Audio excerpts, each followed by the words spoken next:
Hey, what's up, Vox and Hops heads? I'm Matt, the vocalist of Cryptopsy and the host of the Vox and Hops Metal Podcast, brought to you by Sound Talent Media and Evergreen Podcasts, where I sit down with fellow metal musicians, talk all about their lives and music while sharing killer craft beers. Now, before we jump into today's episode, I'd just like to ask you to follow the Vox and Hops Metal Podcast on the podcast platform of your choice. But more than that, I would love for you to tell a friend about the podcast. If there's someone in your life that just loves craft beer, well, you should definitely let them know that the Vox and Hops Metal Podcast exists. You can tell them that there are over 450 episodes where I sit down with some of the world's best metal musicians. We talk all about their lives and music while sharing killer craft beers. If you would encourage one of your craft beer enthusiast friends to become a brand new Vox and Hops head, that would be something that I would truly appreciate.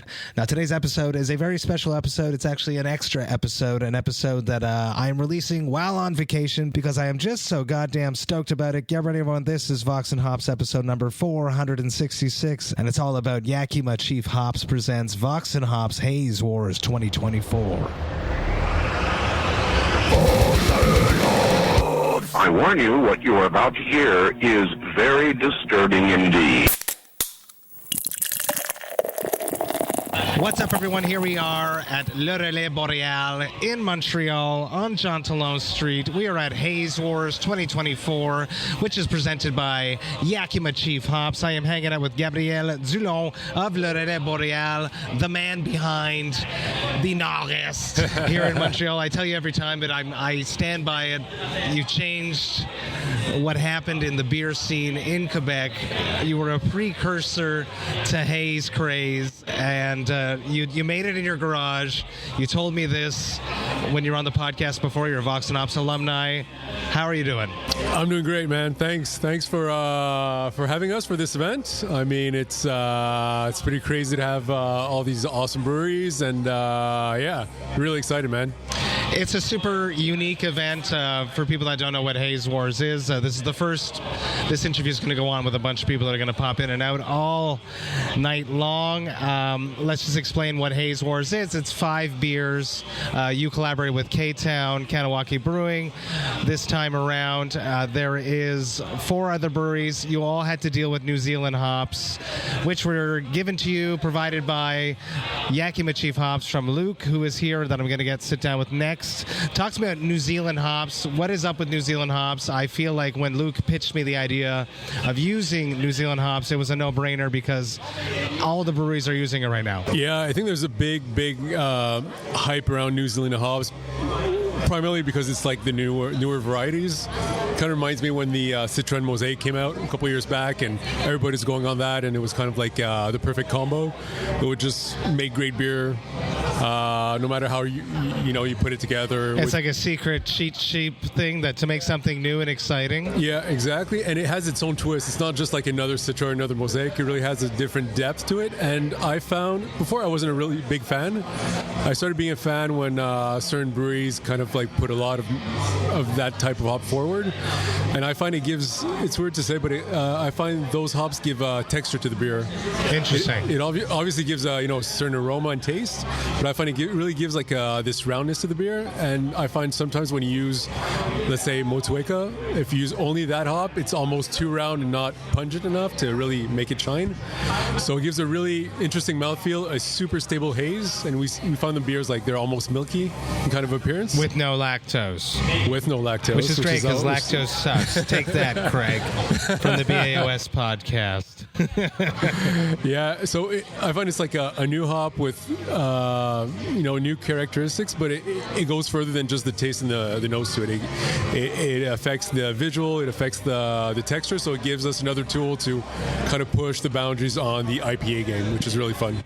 It must be interesting, and as you were talking about it sort of just popped to me that making beer is a very repetitive task, and trying to invent something new with the same tools is a bit boring almost. So when these hop producers come up with this new toy for you to play with, it can be exciting to make a monotonous task become something different. Yeah, 100%. I mean, I think it remains interesting because the style is still so popular, and there's so many great brewers that make that type of IPA or that type of beer that you just want to keep pushing and try to like be the best or at least be as good as.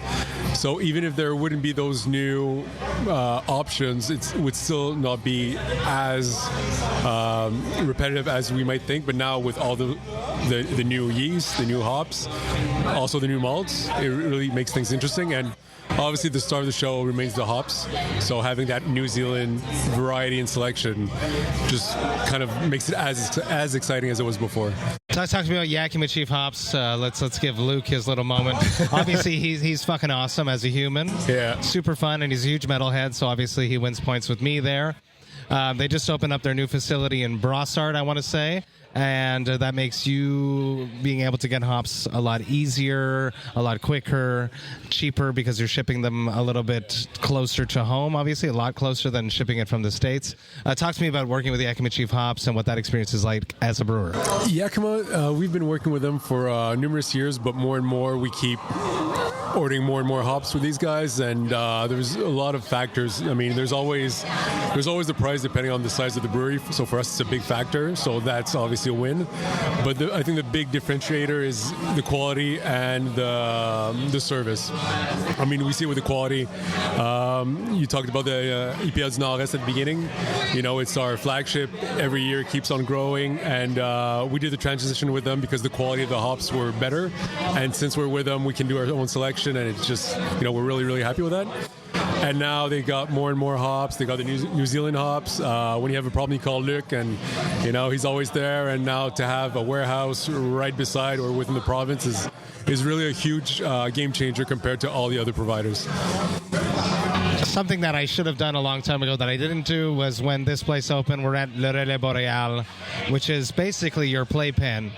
Yeah. That's how I see this place. So it's a beautiful facility. It's a big, expensive playpen. It's been open just about 2 years now, I want to say. Yeah, just under 2 years, yeah. So Boréale, for people that don't know, is one of the original microbreweries of Quebec. In the 80s, they put out a red beer. Shout out to Laura for putting out a beer that wasn't clear, and people thought that there was something wrong with the beer, and from there it's just grown and grown into a staple of Quebec. I remember drinking Boréale beers at Le Saphir when I would play there with my free drink tickets, which was basically the only pay that I got for those shows. And I have many memories of not drinking Le Rousse. Sadly, I was drinking the blonde. They trusted you. They let you put out Norges. It was a huge hit. They built a Relais in Blainville, which is where the main huge factory is, which was your first playpen. And then they built this one here, downtown Montreal. And I remember when I walked by and I was like, what is this place? And then I saw the sign go up and I was like, oh shit, they're here in Montreal now. So talk to me about convincing them, first off. I should have had you on the podcast when this place opened because I'd love to. I never asked you these questions. Convincing them to do something in Montreal and building this whole place. Yeah, well, what helps is that our CEO, he's, you know, a guy that loves to have fun. He's a guy from that worked, did a lot for Burton, did a lot for Red Bull in Oakley. So he's a huge guy that always wants to have fun and, you know, put forth like a place where, you know, it kind of brings the brand forward and that everybody would be excited to, you know, to get there. So the timing, we've been wanting to do that for a while, and we're always wondering where we should come out with our first, you know, brew pub, and to be able to do exactly what we wanted without having the limitations of doing big volumes. It's crazy, yeah, because people don't know how much beer you're actually making.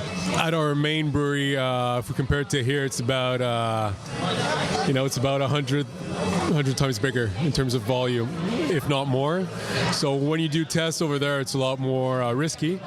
And when you do tests over there, you got to go through different processes to make sure it's going to come out.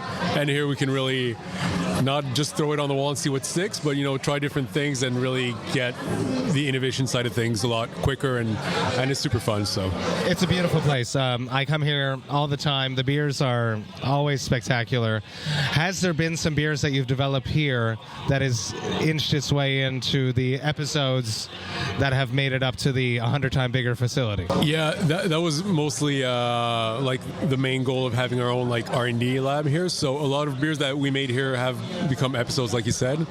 Some have become even artisan, which is another category, which are like year long and pretty important volume.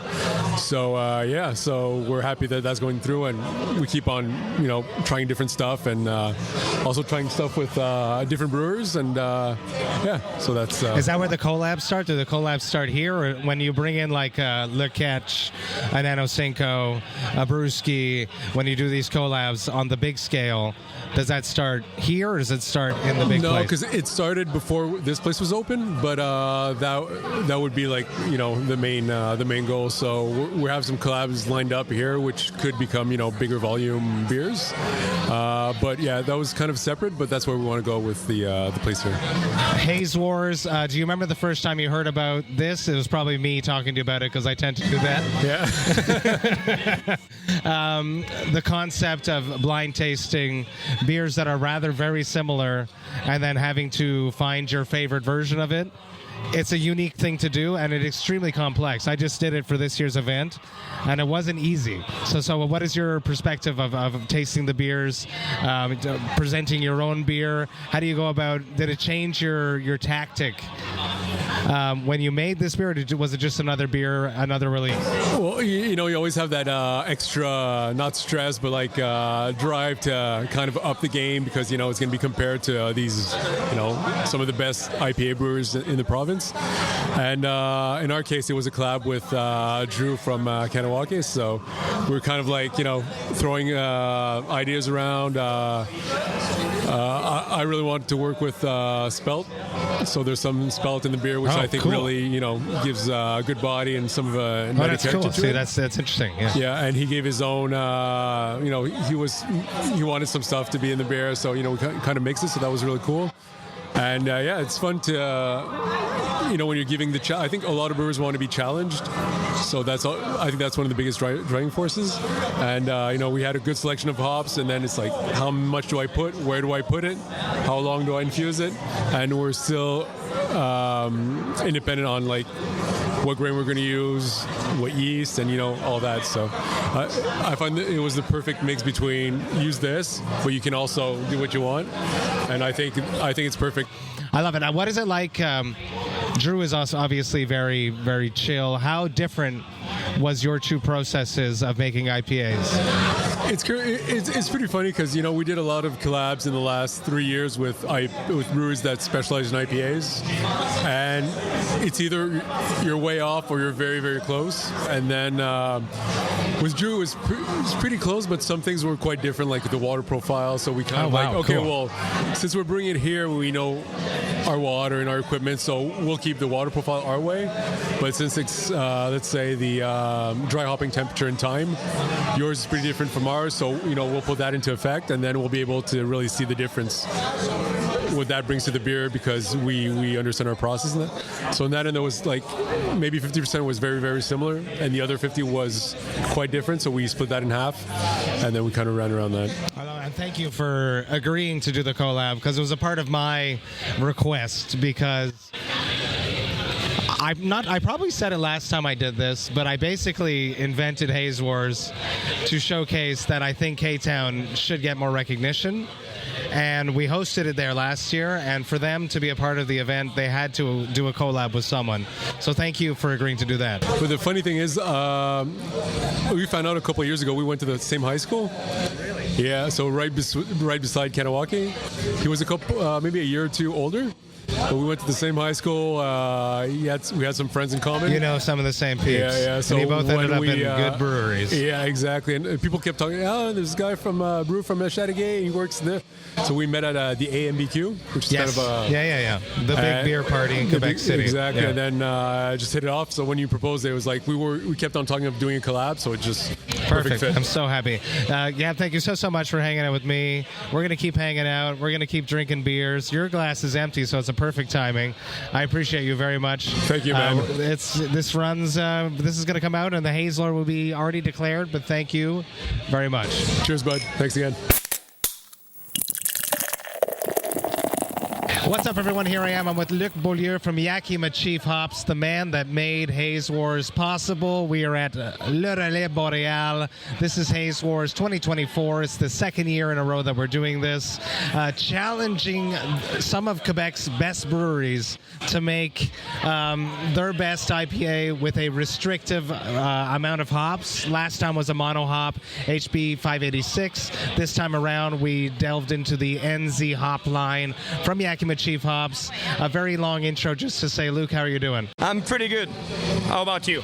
I'm great. We're drinking great beers made by amazing breweries. We were at a wonderful establishment right near my house. When they agreed to host it, I was very happy because I could crawl home if need be. Talk to me about Haze Wars. I like to create crazy projects, throw ideas against the wall, and some of them stick, and this one stuck. It stuck last year. I was really happy when it stuck this year. I really enjoyed last year's experience. Talk to me about showcasing hops in this way, in a restrictive way with breweries. They like to be very creative, but when you sort of tell them what to do, they don't like it. But when you just challenge them in a way like this, it excites them. So how do you, as a hop salesman, how does this excite you?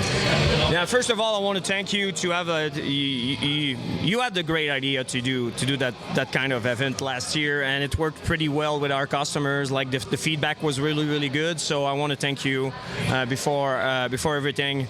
I want to thank you for that. But yeah, it's just, you know, we have so many hops in our lineup, and you know there's so many different ways to showcase them, and a lot of customers want to try like mono hop, like just one hop. Like that's what we did with 586 last year. And by the way, 586 is going to be named in like 2 or 3 weeks in August, so I cannot tell the name right now, but you'll know soon enough. But this year we got the idea of like doing like a blend and giving like 3 New Zealand hops. So New Zealand hops is a big partner of Yakima Chief. There's 31 farms in New Zealand and 28 are part of New Zealand hops. So we're dealing. Yakima Chief is dealing. We have an amazing partnership with them, and I thought it would be a good idea of like showcasing some of their best products, and we came with the blend of Riwaka, Nelson Sauvin, and Motueka for this event. And yeah, our 5 breweries did amazing. Some like curveballs in the lineup, some great beers, some it's all great beers, but there are some like curveballs, but the aromas are interesting, and it's so fun to showcase like 5 breweries and giving them just the, you know, we're giving you three hops and you do whatever you want. Use them how you want. And people that are listening that don't understand the whole beer side of this is that breweries dry hop, they whirlpool hop, they throw in hops at different periods while that's it. The beer is boiling and stuff like that. So it's everyone has their own unique way of making an IPA. And plus they didn't have any restriction on yeast. Correct. And on their malt, water profile, malt, and yeah. also the malt. No. So they can do, and also the 5th ingredient in beer, love. Yes. So they put a lot of love into those beers, and you know the final results is amazing. It's such a unique, weird experience to sit here and to taste them all. So similar, but they can still stand out and be different from one to the other. Yeah, and some of our like beer geeks in Quebec will, if you're doing the blind tasting, they will find, because some of those breweries, they got their own signature, and you can pick some of them in the lineup. You can pick their own signature. Is it the water profile? Is it the it's not the hops, because they have so it's really fun to just to taste them all one side by side, blind testing, and just see the difference and trying to guess what the breweries which is which, and it's but the final results are amazing. Last year, what was super interesting was to watch all the breweries sit together and try to figure out which beers was theirs. That was super interesting, and some of them are wrong, you know. So it's and they made the beer, and it's their profile. It's super interesting to experience that. And as more breweries show up tonight, I'm excited to watch them go through that same experience. We were sitting with a few breweries earlier, and they guessed, and they were right on their own beers. That's awesome. So I'm looking forward to have like the final results to see who's going to be the winner. But the Haze Lord. But PA from the IPA podcast just gave me a great idea, which I'm going to do, and it will be published by the time this comes out, is I'm going to release the winners of each category. That's a good idea. And then we will have the overall winner with the most amount of votes that will be the Haze Lord. I think it's a good idea. So some people hypothetically have a better nose, but it's not the winner of the beer. So I think that is interesting. Because last year was only the best beer. I changed the process because Drew from Kahnawake had asked me to include more categories. That's an amazing idea, by the way. Thanks, Drew. Something that you've done this year, which is massive for you, is that you've opened a huge facility in Brossard for Yakima Chief Hops. Is it the only one in Canada? But it's the first Yakima Chief-owned warehouse outside of Yakima in North America. So, in North America, so wow. there's one in Belgium. There's one in Hong Kong. There's one in we got a few distribution centers. And now there's one in Brossard. But there's one in Brossard, Quebec. So which is close to Kahnawake, surprisingly. Yeah, but it's only 9 minutes away from my house, and maybe the fact that I'm the first Canadian employee for Yakima Chief made a big difference. But we checked, we wanted to better serve our Eastern Canada customers, and because Yakima is right under Alberta and BC. Correct. So shipping there is not so bad. Shipping there was not that bad, but shipping to Montreal or Toronto or I don't know, St. John's or anything like New Brunswick or Nova Scotia. Yeah, Nova Scotia, and all those places was pretty complicated. So we checked in Toronto, and it didn't make any sense price-wise, and for plenty of other reasons. And we had this amazing opportunity not that far away from my house, so it worked, and I'm pretty grateful for that. So that's sick. So now there's a bunch of hops that travel from Yakima Valley that live in Brossard, and they get sold from there. Yeah, we have over 1 million pounds of hop stores in Brossard. We can serve all the customers. Obviously, all the customers that have contracts are being served from there, but there's also spot buys possibilities. So anyone that wants, 5 kilo of HBC 586 or 5 kilo of Motueka and don't have a contract with Yakima Chief, they can send us an email or call me, and we'll be able to serve them in an amazing quick turnarounds, quick delivery time. It's most of the time it's 2-day shipping from Brossard to everywhere in Eastern Canada. So we're pretty grateful for that.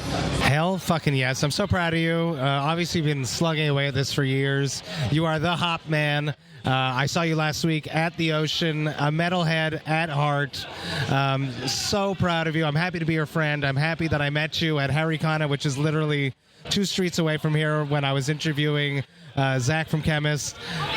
I am proud of you, and I'm so happy that we're hanging out, and we're going to keep doing this. I would love to keep doing it. I have ideas for next year, but let's get through this year. Let's keep hanging out without people listening. Thank you so much, Luke. Thanks, man. I appreciate it, and yes, see you next year for sure. What's up, everyone? Here we are at Haze Wars 2024. I'm with Simon Normand of Sir John Brewing. Second year in a row, we are standing in the presence of royalty, people. The Haze Lords of 2023. You guys won that event. Yeah. It was a delicious beer. It was great. It caused a bit of an uproar in the contestants. Oh, yeah. The other breweries sent me some messages asking me to add some criterias to this year's Haze Wars voting policy, because the Sir John beer was not hazy last year. Really? Oh, I didn't know that. Wow. So at this point, we have multiple criteria Because last year was basically just which is your favorite beer, and you voted, and that was the winner with the most votes. This year it's going to be based upon appearance, upon the nose, the mouthfeel, the taste, the overall appreciation, and then the person with the most amount of votes will be the Haze Lord. Jeez. All right. So this might be more of a contest this year. Oh, okay. I'll try to end up my bargain in terms of making good beers. But yeah. You guys definitely do make great beers, and I love always collaborating with Sir John. Whenever you guys are implicated in something, it's always 100%. I was sent the label template of your label for this. It is sick. Yeah. Big Contra vibe, you know? Oh, 100%. Oh, yeah. It's going to be awesome, yeah. I think it's super, super sick. Talk to me about doing Haze Wars again. This year is very different than last year. We had 3 New Zealand hops from Yakima Chief Hops to play with, something that you can make your own blend of to make your best 6 to 7% IPA. Very different last year where it was a simple mono hop situation. Well, we definitely took a different way toward the hops, towards dry hopping and everything. We really approach dry hopping in a different way, in somewhat a way we never used before. So it's going to be something of a different beer than every other we did.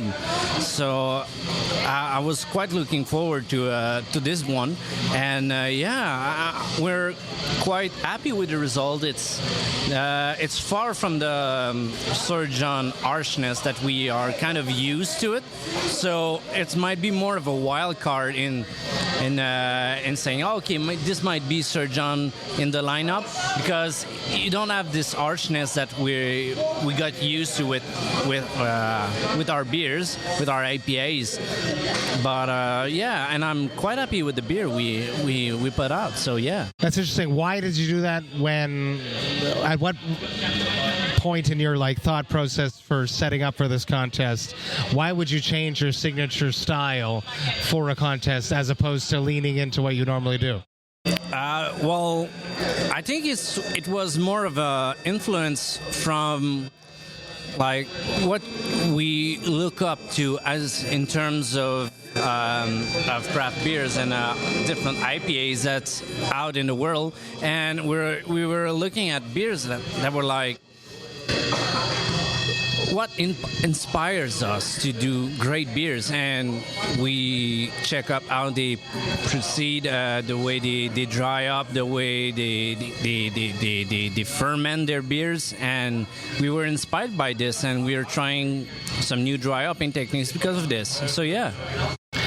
New Zealand hops are so hot right now. When Luke from Yakima Chief Hops pitched the idea of having the NZ hops blend for this contest, I was automatically in, because myself, as a beer consumer, I found myself just drinking more and more New Zealand hop beers, and I gravitate towards them versus the Citra Mosaic of the past. What is your perspective as a brewer playing with these new hops? Why are there more New Zealand hops on the market now in beers?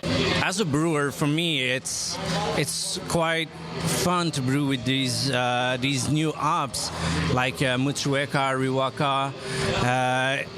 They're so fresh, and yet they have some low acid, so it's not too bitter, and you just have a fruitiness of a tropical taste that you can get.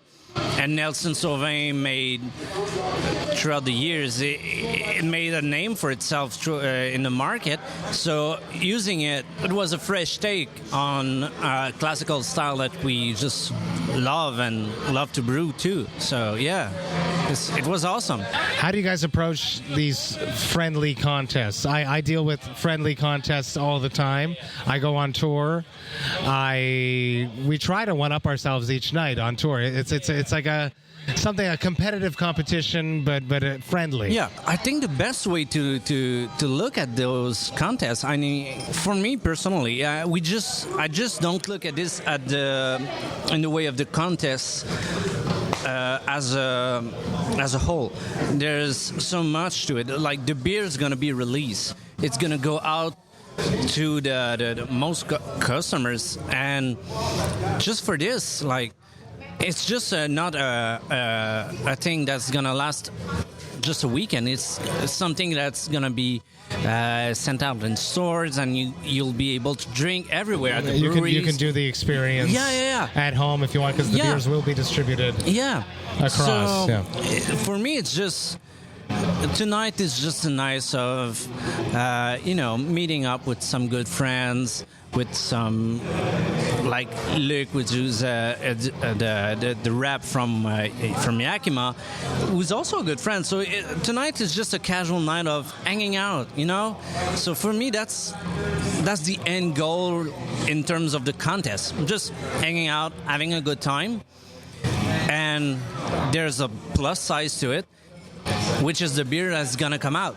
So it's a win-win for us to join in those little funny contests. It gives me and it warms my heart that I allow you guys this tiny moment to relax a little bit together, because brewers work really hard, long days, in a, most of the time, very small enclosed area. Yeah, it's very hot. Yeah. It's hot in Montreal right now. Today is exceptionally very hot. Yeah. So I can only imagine in a brew house. So for you guys have just a tiny moment of respite from that to relax and be together and enjoy something special that you've all partaken in and dance through obstacles of creating a beer. Yeah. It makes me happy. So thank you for allowing me to give you that. Thanks to you. It's your initiative. So we just reap the results of like hanging out with friends, and that's the fun of it, And we're just hanging out with you, with the other breweries that are here, and it's just good time. So that's what I love about craft beer and just beer in general. The idea is just having a good time. Beer is about bringing people together. It's not supposed to be a competitive thing, so I'm happy that all the breweries and most of the breweries that I've spoken to have exactly that mindset, where it's about getting together, it's about spending time together, it's about tasting each other's unique profiles. not just tasting each other's. It's about tasting each other. I took a breath. I love it. Simon, thank you so much for hanging out with me. We're going to keep hanging out, not with people listening. I appreciate you very much. We're going to end it on a high note. You're always welcome, man.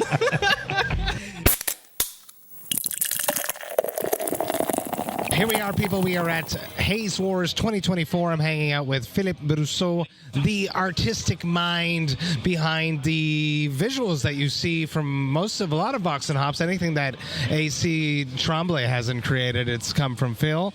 He did the flyer. He's done the logo for Haze Wars. He's an all-around great guy. Thank you for driving all the way from Quebec City to come hang out here. I'm very excited to see you. We're going to drink some beers tonight once I'm done recording. Right now we're hanging out. How is Haze Wars for you this year compared to last year's? Honestly, I think the Haze War this year is like, it's better in a way. Like, I don't know why. I think the vibe of the Haze War is better. Like, and the beer is better too. Like, I don't know why. The fact that it's like 3 up in the beer, it's like, oh, okay, every beer got something like that look alike. Because last year I was like, oh, this one is different, this one is different. And this one is like, oh, okay, you cannot decipher what beer is what. It's interesting because a lot of breweries have their own identity, but it's hard to pick out this year. You can concentrate, you have to concentrate on what beer is what makes the brewery different from the others. Absolutely. When it came around to setting up the logo, we spoke about it last year when we did this. I love the whole smoky side of it all. Yeah. We are now listeners. There's just been Sleep and Doom Metal playing the whole time. You love that, and you have many projects from that. So it just makes sense altogether. What is it about creating a hazy logo and Doom Metal that fits together? I think the hazy logo, when you came with the idea with to me with the hazy, I was like, haze for me it's smoky a little bit. It's like it's the smoke. It's like it's the foam a little bit. But I was like something like it's not like straight. It's like it's very blurry. And I was like, why not doing something with spiral and just like curves in it? So I was like, okay, let's do something like this. I think it would work. And you accepted it, and I was like, okay. It becomes the logo that we have now. And here we go. It's on hundreds and thousands of cans across Quebec that are dropping this next week. So it's very exciting. Yeah, I'm fucking excited. I'm excited to do it. Honestly, last year when I saw one of my cans with the logo on it, I was like, it's me, I did it. Take me back to doodling as a child. At what point did this become something that you wanted to become more? It's something like I just developed when I was like mostly a teenager, because I was drawing guitars for some reason. I wanted to be like a guitar maker. And then like I was doing like drawings of curves, and then like I just developed a passion about logos, and like could be metal logos, it could be every kind of logos, and just develop a passion for it. And then I decided to study in graphic design, and I was like, okay, logos are my thing. I love to do logos with letters or whatever. So that's why, like, I developed this love for logos and love for letters and curves and whatever, and that's what I love. I love to do that. So you heard it here, people. If you're looking for a logo, Phil is your man. Yeah. He can draw something for you. He can make something for you. He can start from scratch.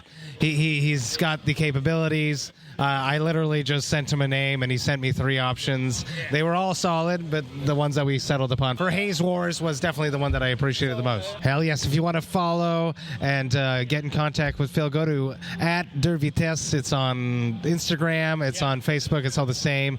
Check it out. He's a great guy, and he's a hard worker, and he's an awesome dude, and he's here, and we're going to keep hanging out.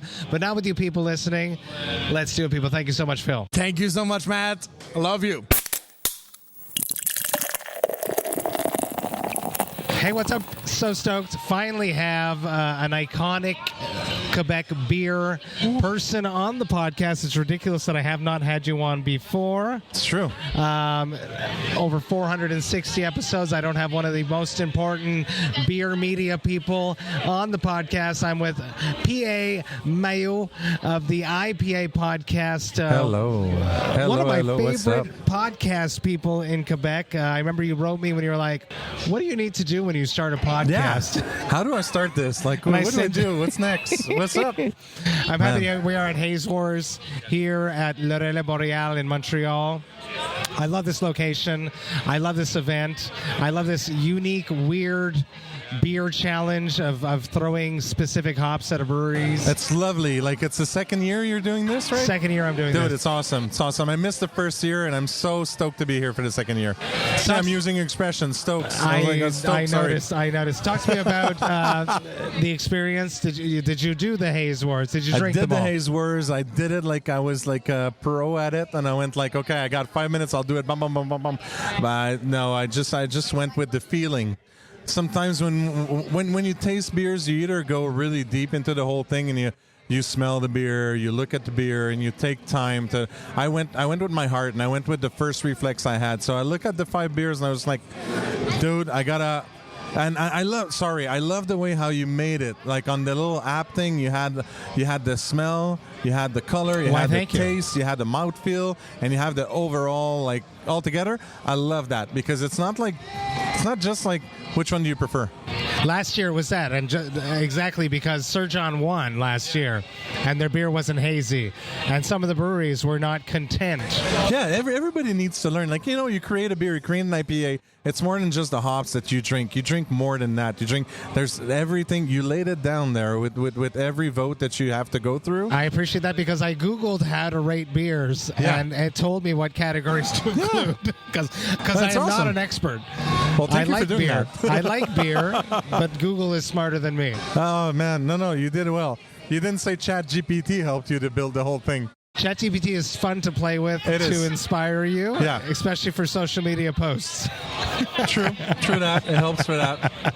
I just discovered it today, actually. It's really very useful. I didn't play with the whole thing, but today I was like, okay, let's have fun with it.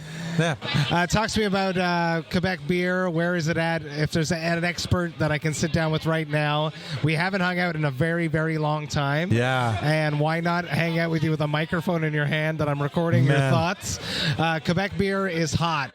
It's so hot. good. It's hot. But a lot of breweries are no longer around, and it is very difficult for even the most popular breweries to be financially stable. So what's going on in Quebec beer? What have I missed? Keep on rocking, man.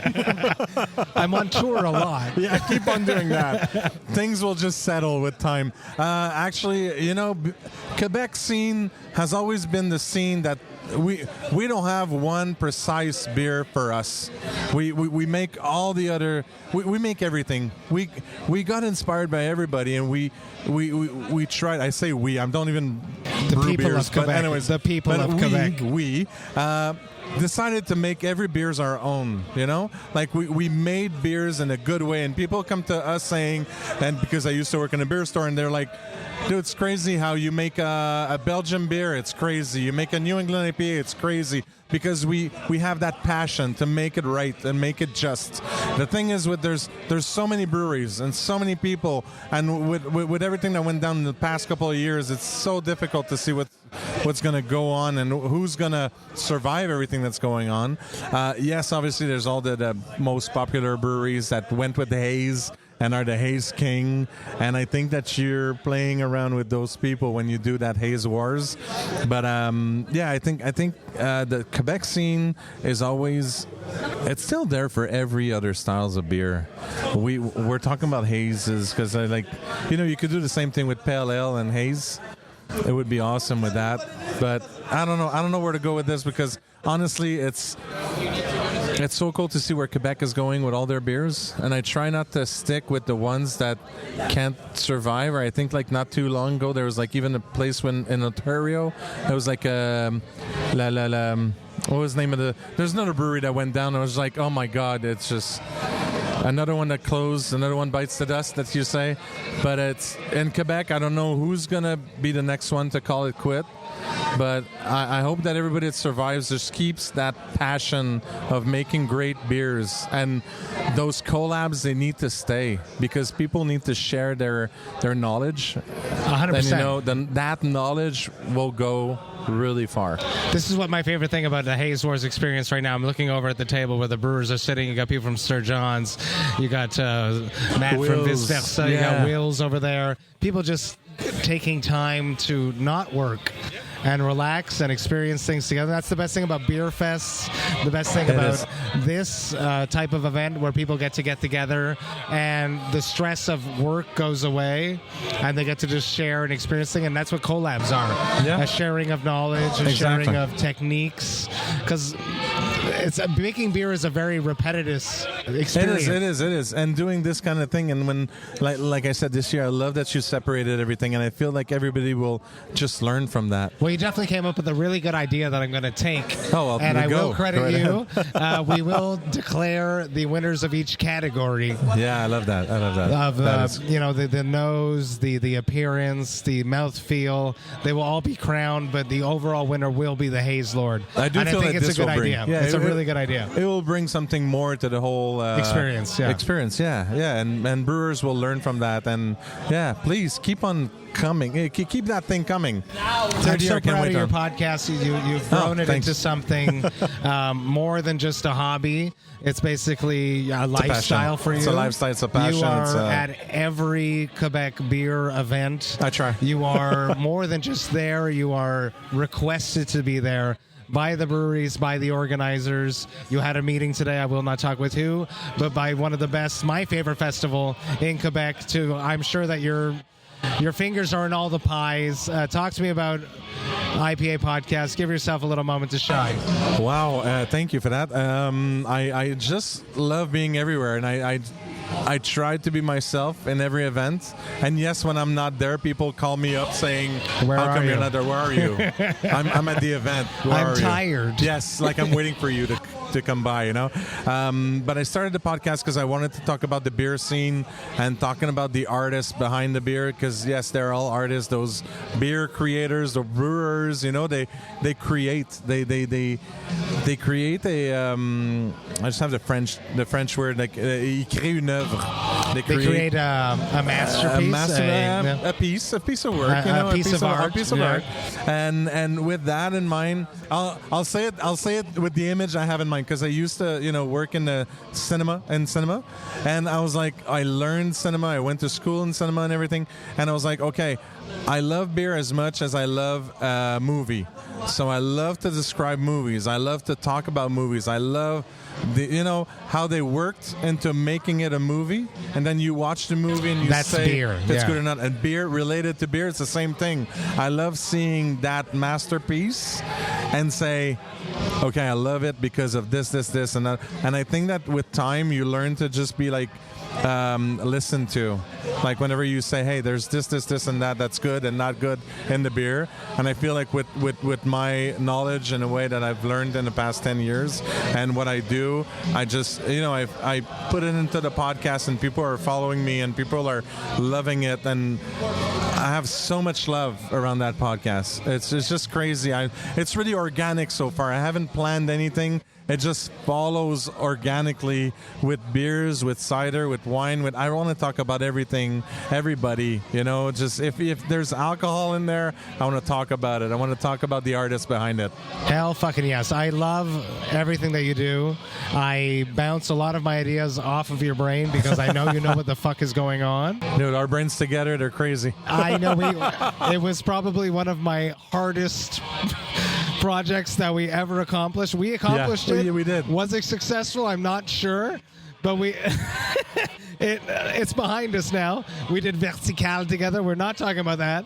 But I am happy that you're here at Haze Wars. I appreciate you very much as a friend. Pleasure being I here. look at you as a mentor in the Quebec beer scene. Dude. Beer media. That's a lot. Beer savant. I love that I word. appreciate you very, very much. Thank you. We're Same going to goes keep to hanging you, my out, friend. It's but not with people listening. It's amazing. Thank you for listening to this, and everybody that's listening to you, or just, I don't know how. Do they know they're lucky to listening to everything that you say and everything you do? You're doing a lot. And yes, I came to you to ask some questions about how to start my podcast, but man, you're always there. You're a mentor in your way also. Why, thank you. Thank Podcast you very much. wise, you inspire me, and I don't have as many followers, but it's always inspiring to see, like, dude, this guy did it. It's crazy. I've said this to you too, though, is that it's not how many you have, it's who yes is listening. And See? that's very important. That Still teaching me stuff. I love that. It's the right people listening to you, which is why you're still doing so many amazing events, and they want you to be there. Doing the best I can in everything, every day. You got to pay PA more money, people. That's my next wise words. Okay. Well, let's work on something else together. You need to find the time that you have in your life, and if you have some free time, let's work on something. Black metal velvet. Oh my God. I love that.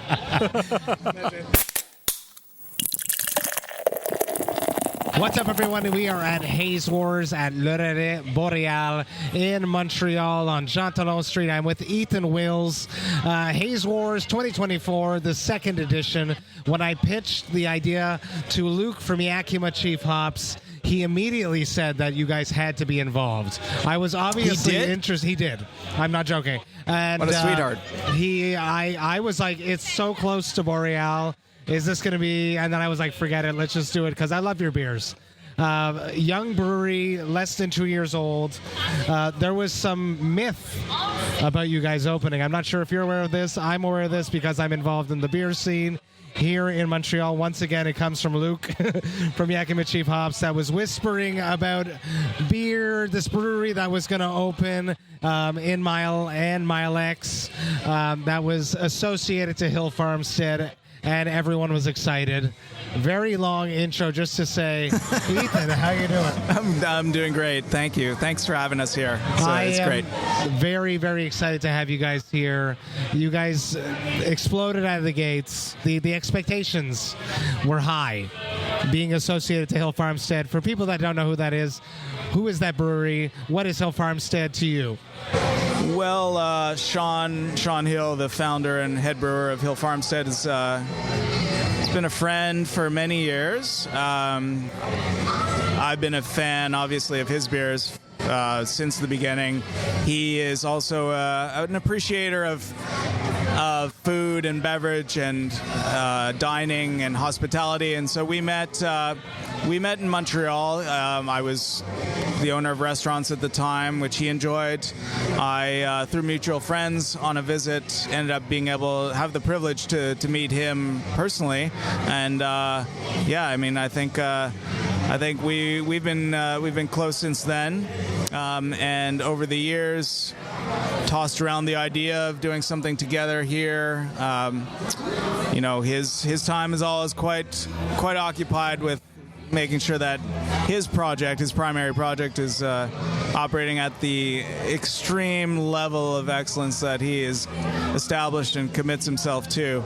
So eventually the timing was right for my cousin Alex and I to launch something here, and Sean's been very helpful, incredibly helpful in terms of just offering advice, sharing with us his experiences, his expertise. He's a great friend, and his contribution has been... It's invaluable to have someone at that level come in and put their finger on a project. It automatically it's like when, to translate over to music, yes, someone comes in. No, you did good. Someone comes in and and does a guest feature, or does I vouch for this band. Right. Yeah. Or produces a band. It puts instant credibility onto the project. Yeah, I mean, we came not from a brewing background. I came from a hospitality and restaurant background, but I think there was, I hope, a mutually identified degree of sensibility that was shared, a commitment to quality and executing at the highest level that you can, and just a shared human sensibility. So, it's been so valuable to us that he's been willing to help us, to guide us through our launch. And I feel like you've gotten beyond that, though. Is this the question, there's certain questions as a musician when I'm doing an interview, it's the question I hate getting asked. Was that the question you hate getting asked? I hate all questions, to be honest. Okay, let's have more fun then. Yeah. You used to work in restaurants. What level Yes. restaurant was it? Was it high fine dining?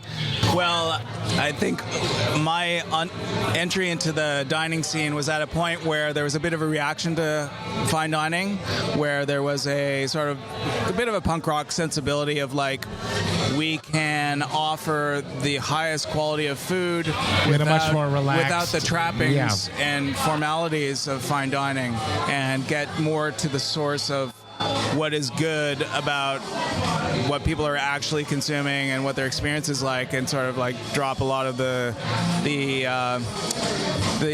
trappings that will serve as a barrier for people for those who appreciate food. Correct. So I don't want to get dressed nice to eat good food. Yeah, and I don't want to feel looked down upon because I'm not buying into a certain class or so it was kind of the end of the white tablecloth era of what the morphing of fine dining to more personal and chef driven and creative driven. That was sort of the point in dining culture that I entered into, and I think by virtue of friends and network and luck, was able to start something that was very small, that had a very accessible entry point, and organically grew and snowballed into something that ended up miraculously being a very legitimate restaurant. Oh, wow. And, Do you want to say the name, or you don't have to? yeah, if you don't want to? so my partner, the chef Mark Cohen, and I started off operating a kitchen in a bar in Plateau in Myland, and then when things seemed to be really growing and progressing beyond what we expected, we looked for our own location to open our own spot, and opened in 2009 in Myland. We opened Lawrence Restaurant. A few years later, Mark and our partners opened up the Boucherie Lawrence just up the street, and then I think 3 years, it seemed like everything happened 3 years apart. We opened Larry's just next door to Lawrence, which became just all next door to each other. Yeah, that's amazing. Yeah. So yeah, it was great. I mean, we never made any money, but but it was high quality. Yeah. I think we were idealists, and hopefully we all still are. It was great. You survived. We survived. We thrived in living well. I think that's important, honestly. Yeah, exactly. As a musician, there's a lot of parallels there, where you work really hard to do something you love, to give an experience that is unparalleled to the people that are coming to experience what you're giving them. Yes. It was very much a passion project, as you described this podcast. Yeah. Talk to me about going from that and loving the beer side of it. You mentioned that as we were ordering the beer that we're drinking right now, which is definitely the Haze Wars experience. We're not drinking a Helles right now, which, absolutely not. We love Haze. And on the video version of the podcast, you'll see it's all edited Haze. Yeah, it's Haze everywhere. Talk to me about the importance of beer. You used to travel to Vermont. That's how you met Sean, I'm assuming. And then you going from opening a restaurant, doing that, having passion projects, to 10 years later almost, or 7 years, 5 years later, opening a bar. Yeah, so... And a brewery.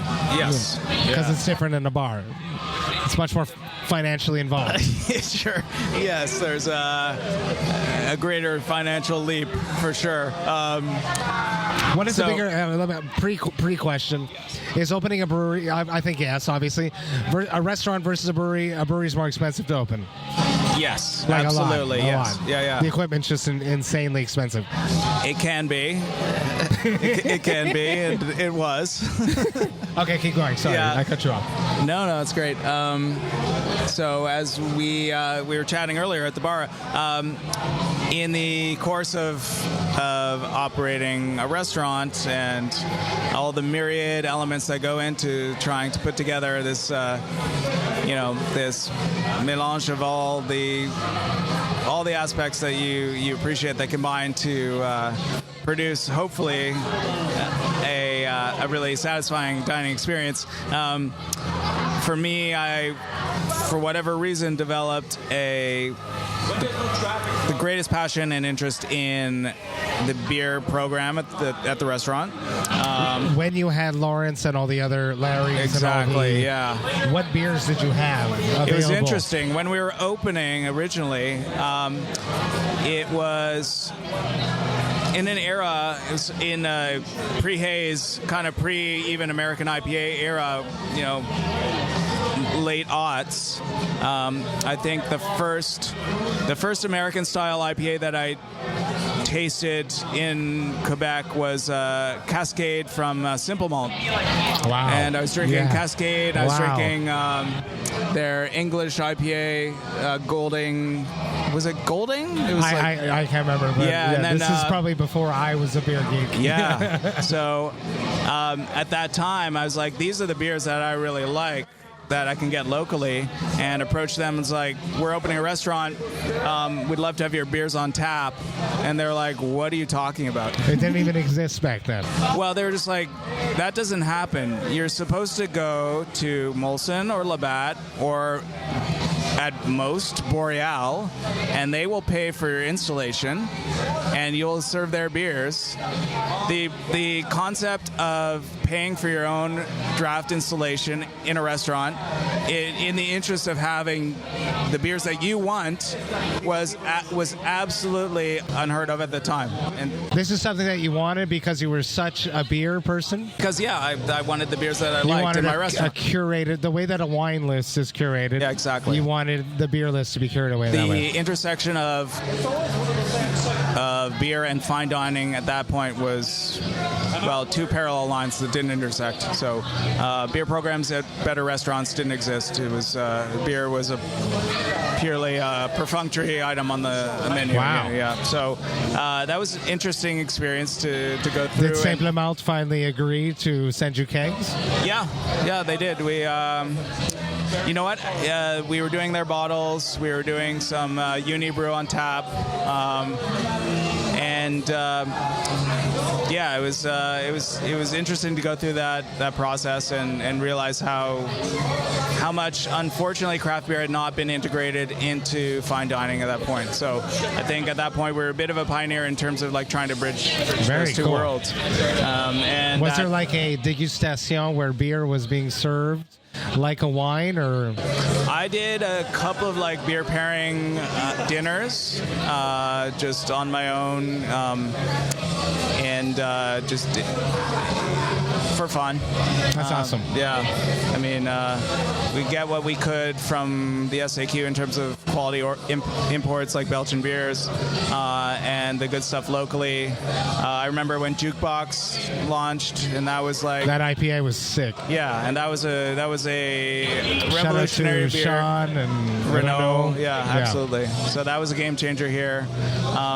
Yeah, so that's what the beer scene was like, you know, in the late 2000s, and but that just kind of whet my appetite, I think, for focusing on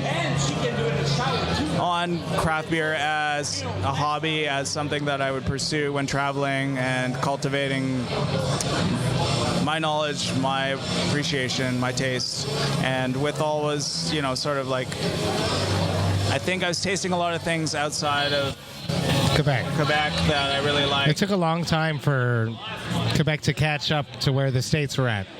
There was a bit of a delay in terms of embracing hop-forward beers in Quebec. I mean, it was very much craft beer was very much a Belgian-inspired. Totally. Yeah. Totally. Yeah. And like many cultural things in Quebec, sometimes there's a delay, and then once we discover something, we embrace it with an incredible passion and do it at a level that is on par with anywhere else. One of the main things that happened, I told Gab when I had him on this segment of this whole podcast, so people will be hearing this twice. He brewed the Nogges in his garage. He had to convince Boreale to put it out into the market. He did. It changed the whole landscape. Absolute game changer, yeah. Yeah. There's that, and there's also, it happened right before the pandemic. So I feel like a lot of Quebecers and Quebec brewers and Quebec beer geeks could no longer do that Mecca trek down to Vermont to get what they want. They want some hops. So breweries like Masorum popped up, but they, you know, it's like a timing happenstance. What, the egg or the chicken? What came first? Anyways, who knows? But it's interesting. How long did from the restaurants to opening Will's? What is this building process? Because making a brewery takes a long time. Yeah. So it started off with me and my friend Matt and a brewer named Scott Martin, who was working at Trois Brasseurs at the time, who was actually from Vermont. We met and we got along great, and we started to do a contract brewing project. Which was called what? It was called Ghost Farm. Ghost Farm. Ghost Farm, yeah. I never drank that. No, well, you missed out. It was a great beer, but it's back. It's back now. Yeah, it's back. It's back. I heard yeah, it's bad. Mostly, it was good. Okay. And now it's all good. Please ask for it. So yeah, as sort of like a hobby side project to the restaurant, we were doing this contract brewing project, brewing small batches and mostly selling through our friends, our restaurant network, who were at that time, because like I said, there was such a small footprint of craft beer in the dining industry, but they, everyone who puts a lot of effort and passion into the restaurant, they want, if they can, have sort of the best version of everything that they can get their hands on, especially something local and provided by someone that they know and whose taste they respect. So it was we were fortunate to be able to have this network where we could sell our contract brewed beer. It was an American IPA, about 6%, Mosaic and What year Citra. was this? This would have been like 2010. Oh, wow. Yeah. This is like after Jukebox. Yeah. And we were actually contract brewing at the same brewery as Jukebox at the time. Wow. Yeah. But no packaging, strictly kegs. Wow, okay. And no brand. No, just the name. Just the name. Wow. Because, and for me, I mean, at the time, it was a conscious decision of not wanting to make the leap into visual branding and packaging, because the reality of contract brewing is you are at the mercy of, you have no quality control, very little. You don't know who's brewing your beer. There might be turnover. The brewers might need their learning curve. There is turnover. There is turnover. And so not wanting to lock ourselves into too firmly into something that we didn't have a greater degree of quality control over. So it was a bit of a hobby, a bit of a way to get a bit of dip our toe into the industry, low risk, zero profit, and but fun. And our friends loved it, and it actually, once we brought it back after like a 8-year gap at Will's, once we started to produce it again, there's still a surprising degree of familiarity and appreciation from people that were like, I remember wow. that beer. Yeah. So that was great. And that sort of the contract brewing project hit a stop when COVID happened, as many things did. On-premise consumption was for a while just not an option. So if you're a draft-only product, then there's no avenue for you. And as for many people, I think the sort of imposed pause and point of reflection that COVID offered, particularly, I would say, for those in an industry like the restaurant industry, where you are sort of on a perpetual hamster wheel without a degree of pause and reflection. So that was the first point where it was sort of an opportunity to kind of assess where I was at personally and what I wanted to do. And it fortunately coincided with a moment where my partner, my cousin Alex, was also at a juncture of considering change in his career, and we'd been kind of throwing around the idea of pursuing the idea of opening a brewery together, and the timing worked out, and we made the leap. And I talked to my partners at the restaurant, and they were psyched to just keep going. I was happy to make a change, and we had a very amicable parting of the ways, and we sell them beer for the restaurants, and we buy their Fantastic. products. Yeah. So it worked out really nicely. And then we experienced the process of trying to build out and open something during COVID times, which when everything suddenly became twice as expensive and taking twice as long. So it was a journey, but we finally got there. Scary, stressful time. Haze Wars. When we invited you, Luke requested you guys being here. So I hit you guys up. It was a very easy yes. Actually, Luke introduce us, actually. Talk to me about Haze Wars and its experience, having 3 hops to play with, coming here, tasting everyone's beers. It's a unique thing. It's strange. It's weird. Did you find your beer? Did you know which one was yours? Were you able to pick it out? What has Haze Wars been like for you? It's been super fun, and we really appreciate being invited. And it's I would say, within that style, there is it's such a intense, high concentration of flavor and aroma and experience, and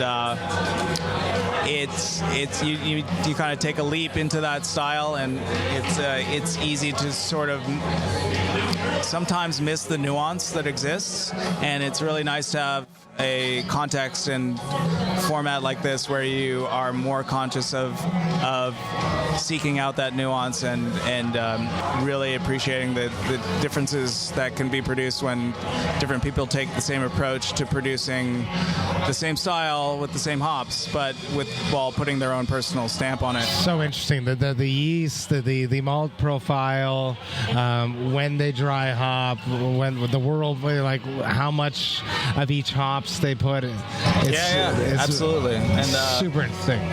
I hesitate to drop into the parachute into the technical aspects too much without the brewers present, because they're much more knowledgeable about that aspect than I. But all the beers tasted great. I would say ours, if I can correctly identify it, it's just by virtue of maybe recognizing the color. That probably tipped me off, if I am correct, but in terms of flavor and aroma, just appreciated so much about all the different entries, and it's I'm psyched that we're here, and it's a great opportunity to establish stronger relationships with our neighbors. We're just around the corner from these guys, and it's such a great craft beer neighborhood up here. And we've got Melon, Hildegard, Hercana, the Boreale Brew Pub, which opened in the last couple of years, and it's such a great community up here. And just to be able to have events like this where it really kind of concretizes that culture. And that makes me super happy to hear that, because it makes me happy to watch you all be together. Yeah. Because you work very hard in small spaces, sweating it out.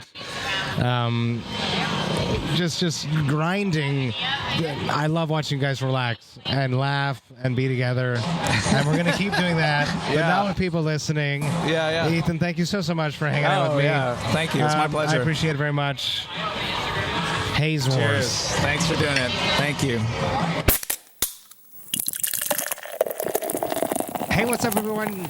We are at Haze Wars. It is getting late at night. We are at Boréale on Jean Talon Street in Montreal. Haze Wars 2024. I'm with Sam from Kahnawake Brewing. First time we've actually even hung out, despite the fact that our children might play soccer at the same time on Saturday mornings and Tuesday nights, because 2 times a week at our child's age group is apparently necessary. I feel like it's a bit much, but I do it nonetheless. Exactly. Sam, how you doing? I'm doing well. How are you? I'm very good. Haze Wars, were you around last time? We hosted it at K-Town last year. Yeah. I will be frank, I invented Haze Wars to showcase Kahnawake, because I freaking love their haze, and I feel like in a world of Masorums and Buckhannadas and Sir John's and other participants in this contest, no one necessarily talks about K-Town. I ushered K-Town into a collab with Boreale. Which we absolutely appreciate. Because I thought it was important to have them be a part of this project that I've created. Yeah. How was this experience for you? Playing with New Zealand hops, you tend to probably do it already. We have started recently to get into the New Zealand hops and have found some we like and found some we have not, and it's been a bit of a fun thing to do. But this event was a lot of I guess a lot of new stuff for us, which was whatever coming in with Boreale. They have a ton of experience, ton of knowledge. And just the ability to brew with them with a lot of some of the stuff that we have not done a lot of yet. So we use what would be some of those things so we've used Rawaka in the past. But Motueka we haven't used a whole lot of. Nelson we've gotten into a lot recently. But yeah, the Motueka was a new thing. And just generally bouncing ideas back and forth with Gab and the crew was a lot of fun to sort of set this all up. I can't praise Gab enough. I've praised him this whole podcast, basically, that people are listening to it from A to Z. He invented Haze in Quebec in his garage with the IPA de Nord-Est. It's just so impressive. And this little playpen that he has here is just so beautiful. It's a lot of fun. I'm very happy to have teamed you guys up together because K-Town needs to be on the map more. Yeah. Well, and it's I would agree. I think I love our hazy beers, and I think we're in a very unique situation where we are, in the sense that because we're on the reserve, it's unique in where we can send our beer, and people have to come to us a lot. So we love when people come to us, and we'd love to get our name out here for things like this. It's not far. Kahnawake is not far from Montreal, people. You can just take a little car trip. It's literally 15 minutes from Montreal. Exactly. It's right across the traffic bridge. Is good. It's an easy trip. I make it from Villeray every day. Goddamn, my neighbor. I had to come all the way and organize a whole thing to make a new beer friend. Yes. In Villeray, my friend Sam now. Talk to me about beer. Talk to me about becoming a brewer, working in a brewery. I want your brewer story. All right, my brewer story. Okay, so before we moved to Montreal, I got into a homebrew club 8-10 years ago, something like that, knowing absolutely nothing. And then I got to Montreal and wanted to explore that a bit more. Did a bit of that, followed... fell in with the Montrealers for a bit. Which is, Drew used to be the president of that. Drew used from to be the Kahnawake. president of that, yep. And sort of at some point, and Drew had moved on, I guess, to the brewery at that point, and they needed K-Town. more. K-Town, yes. KBC. Sorry, for some reason I call it K-Town in my... Yeah. It's all of those things. But anyway, continued brewing myself. And eventually became the president of Montrealers myself as well. Wow. Yeah, until just a couple months ago. Oh, that's cool. I'm now the past president, and it's a phenomenal group for anybody that wants to get into home brewing. When you homebrew, it's a part of association, and you submit your beers, and they get rated. Yes, in any number of different ways. So the club itself runs what we call malt, which is like an organized, you submit a beer blindly and you get it judged by people who know beer. You also have just meetups and get-togethers with other homebrewers. Hey, we're gonna have people at my house come and bring your homebrew, and we share and we discuss, cool. and you learn and that kind of thing.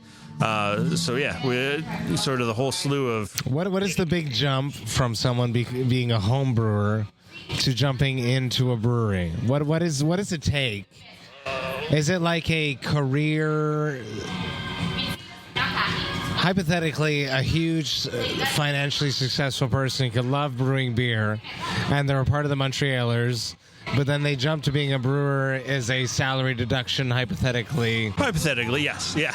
And realistically, yeah.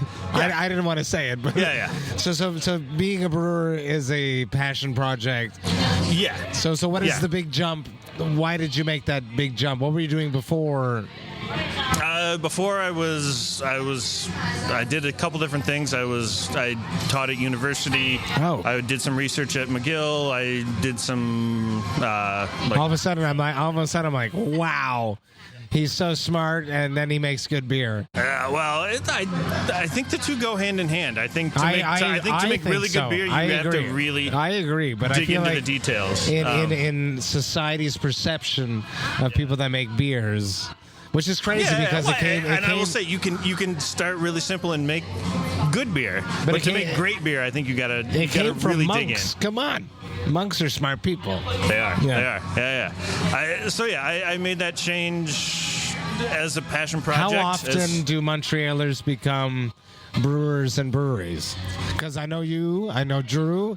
You both went to K-Town, but I've never heard this story. And another question is, are the Montrealers primarily Anglophone? I would say historically the Montrealers have been Anglophone, but that's recently, crazy. Yeah. But recently it's much more bilingual. I would say, it needs to be. It's like the Montreal metal scene back in the day that was primarily split English and French bands. I think it's fucking crazy and stupid. Yeah. Because our medicine cabinet of amazing players and brewers and people in general can become much wider if we mix. And So yes, please, thank you. Yeah. Yes, definitely. I think in general, the membership, the leadership is very bilingual in terms of welcoming to anybody. Good. It should be. Yeah. There's another question in the back of that, or in the front of that. That jumping. I'll edit it out. Yeah. Haze Wars. Have you done the experience? I did the experience. Yes. How was that? How did you feel? Did you find your beer?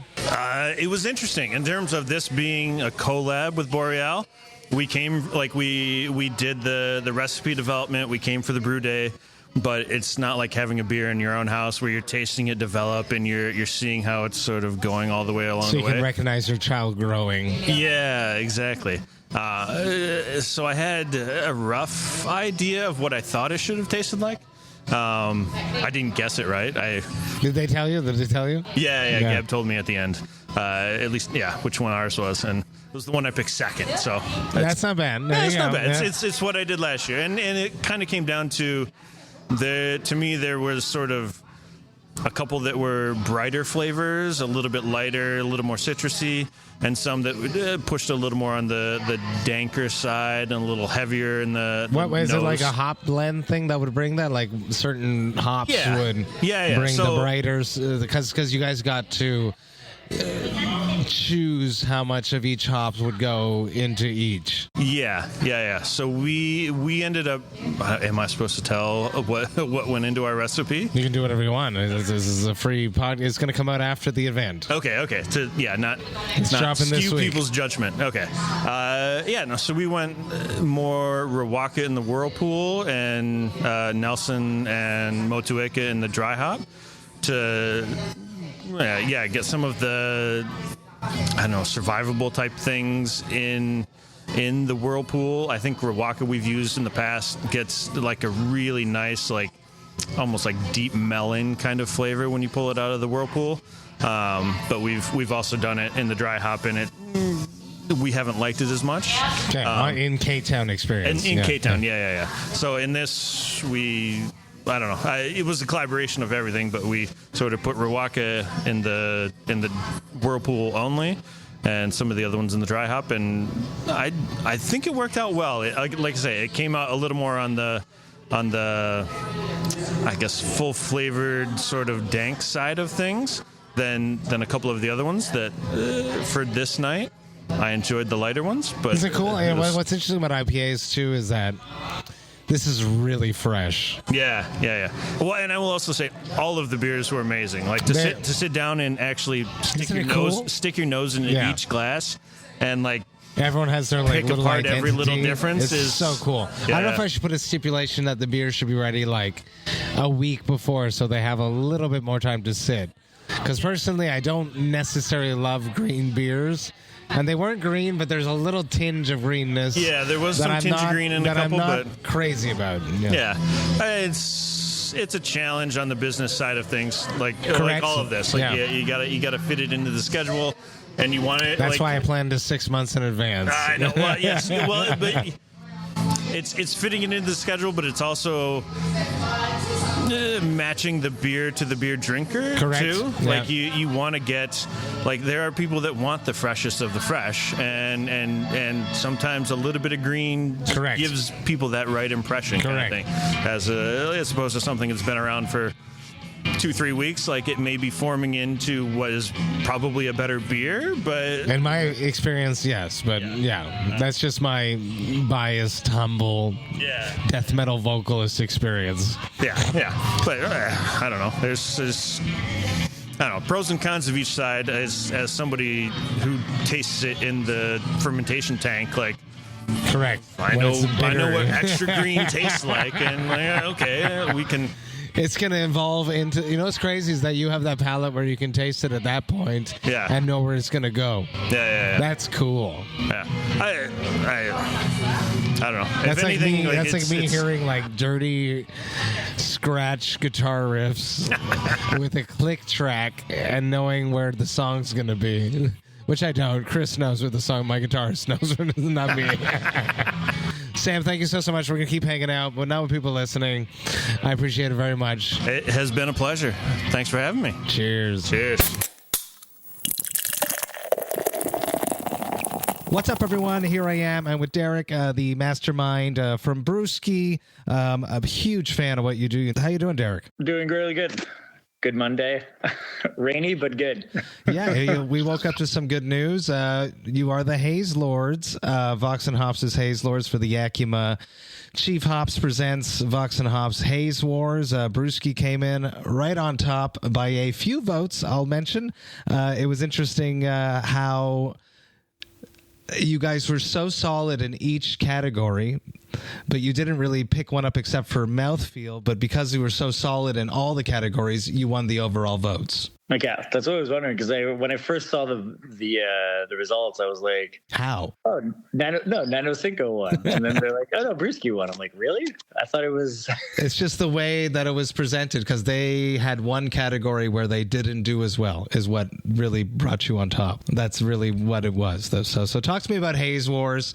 I wanted to have a chat with you at the event, but it didn't pan out, so we reached out to each other. Talk to me about Haze Wars, your experience. Talk to me about working with New Zealand hops. Talk to me about working with Yakima Chief Hops. Well, we've been really on the New Zealand train for probably about at least a good solid year now. Like, we've been dabbling in it for 2 years easily, and there was always just some good stuff, some bad stuff. And then the NZ, we really stepped on the train with things like just like freestyle coming around with really, really banging hops. But that's because the access to NZ was a little bit, NZ hops, like the brand NZ, not just the country. Like, the NZ stuff was a little bit harder to get. It was repped by another Canadian company. The stuff we were getting was just okay, but since it's been picked up by YCH, it's been nicer since they allow us like similar selection, but like when we're just spotting, we're getting much better stuff than we used to. So it's just made beer making just so much easier and so much better. And it is the like haziest stuff you can use. So it's like a good thing to use in something like Haze Wars. You just get a little bit of that stuff and it just makes your beer a lot milkier, and I think that's why we all really like it. And the alpha acids are low, so it's like it keeps it not super intense. So it's just nice all around. And I think everybody's kind of been slowly moving in a large amount towards there. The whole like beer sections nowadays, Haze is just all New Zealand hops. It's been like a trickle since the past 6 months, I want to say. I'm not going to be unthroning Citra for the next little while, but like things like Mosaic, like we don't use much Mosaic. We started using it again a little bit, but like Mosaic's really low, but usually it's just Citra heavy. Then there's a few other stuff, but we try to pound as much New Zealand stuff into things as we can. We've been really, really happy, even like Pilsners and everything. So, oh yeah, that's I love the New Zealand hopped Pilsners. Talk to me about what makes a good hop and a bad hop. You mentioned that getting access to hops, and then like these ones are really banging versus other hops. What is a good hop versus a bad hop? I think you just get that from the second you open up that bag. You can kind of tell. It doesn't always translate. There's stuff that you could get that just Chinook is something that comes to mind where you open up that bag, or like Vic Secret, you get these awesome aromatics, but it doesn't really translate to the beer. So it's sometimes hard to tell, like things like onion, garlic, and like danky stuff. They come in hot right from the beginning, but then they kind of go away and become fruity with time. So they're always kind of interesting. But it's just, I think like everybody, what we're smelling is like a level of intensity, but also like a certain amount of fruitiness that's inside of there. What we find is important in like what we want from hops is yes, intensity, yes, like the aromatics, the fruitiness, all those things, but it's also something that you're not gonna like over extract easily. I find New Zealand citras, there's a few of these things that you could just like, we dry hop and then we rouse. So we like resuspend everything in there, not for a long period, only like for two or three times in the 24-hour period. But like, it's really some hops you can't do that with. And the ones that we end up liking are ones that you could do that like endlessly in the same day, and you'll never get this excessive, like a not green, but like a prickly character, or this character. You just get what you want out of it, then you drop it out, and then you're off to the next. And like a lot of these ones, that's what you get, or hops that you could just kind of any mix of like combination is going to work. So like almost anything from NZ can go with NZ, and it works very well. Citra is the same thing. You just throw a good Citra, you just mix it into whichever combination of hops, and it just works. And it just makes our job so much easier, because there's a lot of like things to think about when you're brewing. It's nice to just have these very, very like easy hops that you just know is going to make that beer just good. Hell yes. Talk to me about Haze Wars, the experience of being there, hanging out with the other breweries, sitting there getting served 5 beers, and then picking out your own, which you did just by smelling it. Well, it's because we had gotten such a intense version of Nelson from like the selection that was given to us that I could just smell that right through that beer, and we decided to lean into that one, so it was kind of easy to go through. As far as I know, it was just like, well, it was kind of interesting because we all had the same look except for one of them, so that kind of spot out on the other one. Then it's like, I think a lot of the interesting aromatics are always blown out from the first smell you get from any beer. So like the first one kind of blows you through. But ours was the last one, so because it had a little bit more of that like danky character from that Nelson, you could still smell it across the other ones. So they had like that level of intensity. But I mean, all of the beers were good. They're all interesting. They all had their own little brewery vibe, which was really, really nice, even though we all had kind of the same hops going at it. So I think the idea was really cool. It was super fun. I think I have to add, people had mentioned at the event, maybe like a palate cleanser somehow throughout the tasting. If we go further, I don't know, either eating something or smelling something or something. Yeah, stuff like coffee in a shaker, like something that you can, that's for your nose, and then some bread to reset the palate. These things are hard because like you have to know how to taste these things, where you go from like, you have to go back and forth, and you have to try to take different notes, and then it's not the easiest thing. And you're also just going there to like enjoy a beer. True, and it just showed how much of not an expert I am. I am not a Cicerone trained beer expert. I'm just a person that has a podcast, and I enjoy drinking beer. So it really humbled my palate, trying to figure out what made these beers good and which ones I enjoyed. I think it's a hard thing, especially to like how you're gonna rate these categories. I like the idea of what you did about splitting them apart, but then it's what are these individual categories, kind of where it's a hard thing. Like there's nothing that's gonna work on 100% on trying to figure out like this is the best one. It was very, very, very difficult. But we had fun, and I'm glad that BreWskey came out on top. I've always been a fan. I'm proud of all the breweries, just did phenomenal, and it was a true pleasure and experience to hang out with everyone, to have all these amazing breweries take part in this event is something that was sick, and I'm glad that you were there. I'm glad you took the time to hang out with me tonight. The Haze Lord himself of 2024, Derek and the BreWskey team. So I'm sending my cheers to you and the rest of the team. You tell them tomorrow, please. Thank you so much for taking a little time to talk to me, because we didn't get a chance to talk at the event. It means the world to me, and I'm stoked for everything you're doing. Cool. Thank you very much. Cheers. Hey, thank you all so much for listening right today. You know that I love and appreciate that. Man, this was an awesome event. I am so goddamn stoked and honored to have had Haze Wars 2024 be such a success. We had such a blast on Thursday night at Le Relais Boréale here in Montreal on Jean Talon Street. I love this place. I love the staff. Massive shout outs to Gab from Boréale for hosting this event. I want to give a huge shout out to Luc from Yakima Chief Hops for supporting VOX&HOPS by doing Haze Wars 2024. Yakima Chief Hops are just incredible, and I am beyond and blown away by the support that they've given the podcast throughout the years of the podcast's existence. Massive cheers to Luke and the rest of the Yakima Chief Hops crew. All the breweries that participated, thank you so much for being a part of this truly unique event. I love doing things like this. I love creating weird things like this and challenging brewers to take a stab at making their best version of an IPA with limited hops. I think it's an interesting experience, and I had a blast doing it, and they seem to enjoy it as well. So massive cheers to all the breweries that participated. A huge shout out to BreWskey for coming out on top as the Haze Lord 2024, but I do have to give a massive shout out to Nano Cinco, who won 3 out of the 5 categories. They won the best nose, they won the best taste, and they also won the best overall experience, but they did not pick up all of the points that BreWskey did. So BreWskey is the Haze Lord. So huge shout out to BreWskey, but also a massive nod to Nano Cinco for just crushing in most of these categories. I had a blast doing this. I cannot wait for next year. I want to give a little extra shout out to Philippe Brousseau for doing all the artwork on this project.